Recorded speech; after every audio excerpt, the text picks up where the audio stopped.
C'est une première en Algérie. En effet, pour la première fois, un général se serait enfui dans une embarcation clandestine, comme le font les Aragas, pour rejoindre l'Europe. Il s'agit du général Sofiane Aouis. Il est l'ancien responsable de la Direction centrale d'infrastructures militaires, et aussi ancien responsable de l'établissement central de construction. Cette société appartient au ministère de la Défense nationale, et est spécialisée dans les travaux d'ouvrages d'infrastructures. En fait, c'est cette société qui est en charge de la construction des bâtiments, de l'hydraulique, et de tous les travaux publics de l'armée. Le général Aouis avait donc la main mise sur un énorme budget, et d'importantes sommes d'argent.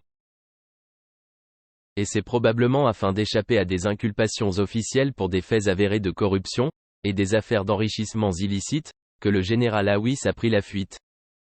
En effet, il avait été récemment démis de ses fonctions et une perquisition, par les éléments de la DCSA, la Direction centrale de la sécurité de l'armée, dans l'une de ses villas qui lui servait de cachette, a permis de trouver des sacs d'argent liquide.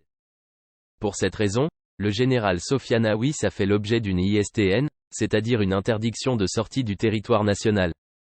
Il faut aussi noter que le général Aouis était proche du général d'armée Ben Ali, le commandant de la garde républicaine.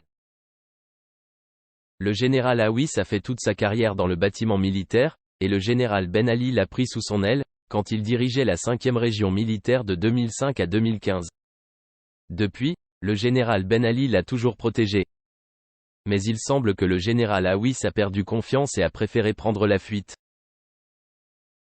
Selon certaines sources, le général Aouis aurait adressé une lettre de menace à Saïd Chengria, le chef d'état-major de l'armée, le menaçant avec ses enfants résidant à l'étranger, puisque Chengria a 3 enfants résidant en dehors de l'Algérie, Mélissa en Amérique, Shafik à Paris et une autre fille en Grande-Bretagne, travaillant comme manager dans la succursale commerciale de Sonatrach à Londres.